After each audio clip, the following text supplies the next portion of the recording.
Kalau aku selalu 17 Agustus dimeriahkan banget ya, karena memang supaya memancing jiwa nasionalis kita. Eh, karena penting banget, aku dari 10 tahun lalu selalu buat acara Panjat Pinang, terus pernah viral juga karena hadiah Panjat Pinangnya 1 miliar gitu. Jadi intinya penting banget lah supaya meriah, karena aku lihat makin tahun makin kurang meriah.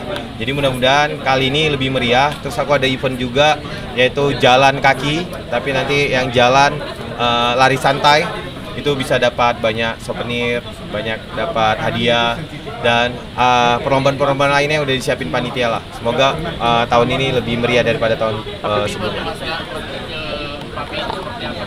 Kalau aku dulu ingat banget masih kecil aku panjat pinang, itu di situ aku belajar bahwa di nomor 2 itu yang paling berat tuh. Jadi aku di nomor 2, tapi aku sampai menjerit itu di situ karena memang kita dapat ya, tapi ya cuma dapat buku, dapat pulpen, itu pun bersyukur. Tapi itulah bentuk perjuangan kita kan, kita gimana ngerasakan para pahlawan kita dulu berjuang untuk kemerdekaan. Ya kita patutlah untuk bisa mengingat perjuangan para pahlawan. Memaknainya ya, agar kita semakin merah putih, ya tahu perjuangan para pahlawan kita yang telah gugur di medan perjuangan demi kemerdekaan Indonesia. Terus berikutnya tentunya nasihat untuk Gen Alpha, Gen Z, ayo untuk menjadi negara maju dan Indonesia emas, kita perlu memang penting banget untuk memiliki jiwa nasionalis dan patriotis sih. Gitu. Yang sayang NKRI. Gitu. Aku terakhir 3 tahun lalu ikut, masih di Condet ikut aku Panjat Pinang. Oh, tapi akhirnya banyak ternyata karena viral. Yang Panjat Pinang profesional datang, dia setelah dari Jakarta Pusat, dia mampir ke Condet, akhirnya dapat semua sama mereka motor ini gitu. Ya pasti harus lebih meriah, kita prepare-nya lebih bagus tahun ini. Kita ada sesi pendaftaran udah dibuka dari seminggu yang lalu, yang daftar ratusan baru belum ribuan. Tapi hari ini katanya udah sampai ribuan. Ya mudah-mudahan kita bisa meriahkan lah tahun ini. Dan mudah-mudahan teman-teman wartawan juga bisa datang untuk ikut nanti memeriahkan. Nah itu harus tanya panitia. Tapi kita kali ini yang utamanya lari santai. Lari santai sekalian kita ada peresmian gedung baru. Ya kalau tahun lalu kan kita gedung barunya di Jakarta Selatan. Tahun ini kita ada gedung baru lagi. Jadi sekalian peresmian kita buka dengan jalan santai. Finish nanti dapat lucky draw, dapat hadiah, dan banyak dapat hadiah lainnya. Disiapkan motor, tentunya iPhone paling banyak kali ini karena brandingnya iPhone. Jadi ini sebenarnya campaign untuk promosi juga sejujurnya. Gitu, dan hadiah-hadiah lainnya banyak, mesin cuci, kulkas dan sebagainya. Ibu-ibu banyak ikut, yang paling banyak daftar ibu-ibu soalnya. Tapi di jalan santai itu dari Pape sendiri atau? Dari tim. Saya punya tim yang luar biasa juga, tim kreatif juga, mereka yang prepare ini. Oke, makasih ya. Aku harus lanjut lagi. Makasih semua. Ya. Buat maraton pasti harus dipersiapkan supaya larinya lebih enak.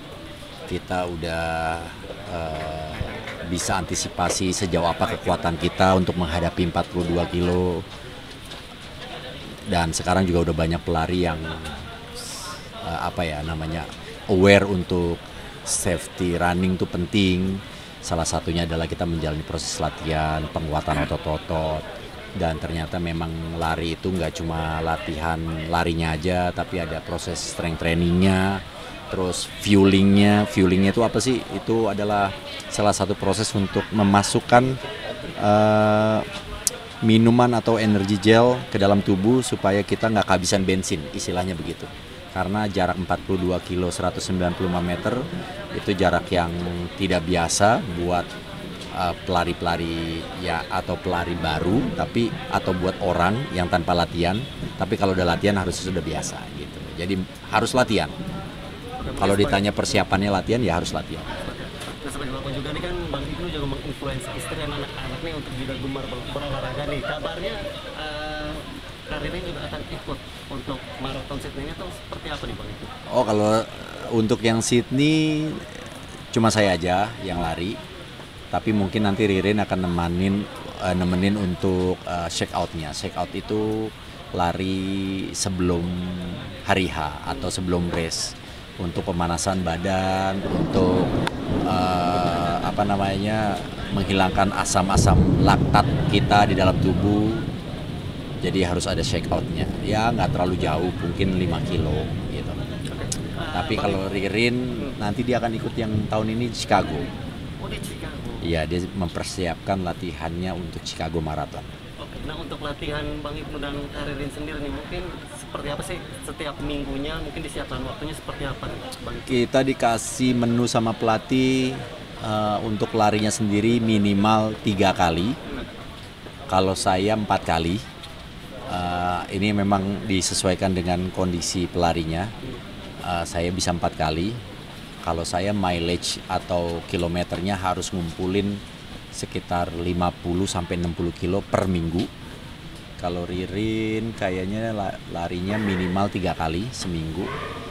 Terus latihan strength-nya 2 kali seminggu. Itu dia proses latihannya. 2 kali seminggu. Oke. 2 kali Nah, seminggu.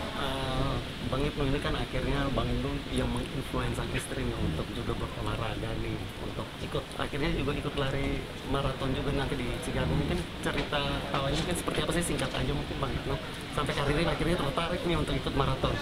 Singkatnya akhirnya dia tergoda. Nah itu dia. Udah. Ya dia ngelihat waktu pas di Tokyo atau di London lupa. Dia melihat ada sepasang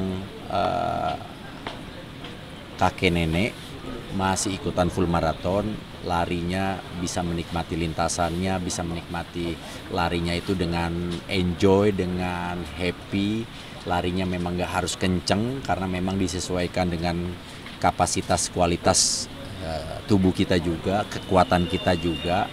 Yang penting gimana cara larinya, gimana caranya supaya larinya itu tidak cedera. Pas finishnya itu tetap finish strong, tidak mengalami cedera, jadi semuanya happy. Nah itu dia si pasangan kakek nenek itu, meskipun pace-nya pelan tapi dia bisa menyelesaikan apa yang sudah dia mulai. Nah itulah Ririn merasa tertantang, kok kakek-kakek nenek-nenek itu aja bisa lari maraton, masa aku nggak bisa? Di situ ternyata bukan suaminya yang menginfluence, tapi suaminya hanya menstimulus aja. Menstimulus aja. Ririn juga tergoda. Ya kalau saya ngajak mungkin Ririn nggak ngelihat. Dan Bang Ibnu dan Ririn ini kan pasangan selebriti juga yang juga menginfluence pasangan selebriti lainnya. Kita sebut aja Bang Kausi dan Andika Pratama yang akhirnya juga ikut lari. Mungkin ini akhirnya disebut ketok tular nih Bang Ibnu. Mungkin seperti apa sih? Enggak. Mungkin saling mempengaruhi satu dengan yang lainnya untuk sama-sama berolahraga. Enggak, memang lari ini lagi ngetren. Terus juga trennya positif, bagus, banyak manfaatnya. Dan bukannya saya, tapi memang pribadinya sendiri yang memang mungkin teman-teman kayaknya iya nih, lari adalah salah satu jawaban untuk kita bisa tetap berolahraga tanpa ngandelin lapangan, tanpa nunggu temen. Yang penting ada kemauan, bisa olahraga. Kalau main bola kan mesti nyewa lapangan dulu, main pedal booking lapangan dulu, cari temen gitu. Kalau lari lebih mudah ya kan? Lari iya, dan udah gitu di kota Jakarta dan di beberapa kota besar juga difasilitasin dengan sarana dan prasarana yang cukup memadai. Ya kalau mungkin teman-teman yang tinggal di Jakarta bisa lari di pusat-pusat sport center seperti GBK gitu, atau mungkin nanti disiapin juga sama kotanya ada Car Free Day, itu bisa dipakai buat lari, bisa dipakai buat jalan sehat gitu. Ririn nanti ikut ke Australia Sydney ini juga kabarnya juga sekalian untuk menjenguk saudaranya Ririn yang berada di sana, tuh seperti apa nih? Ya ketemuan. Udah janjian dan memang sudah diatur jadwalnya juga sendiri atau? Enggak, kita surprise gitu. Ya ini kan tadi nonton.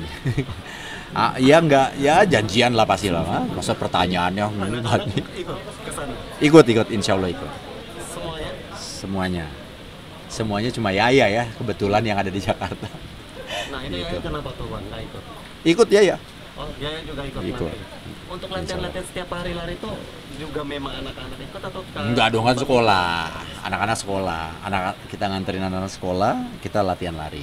Untuk di Sydney nanti di bulan apa Bang tepatnya?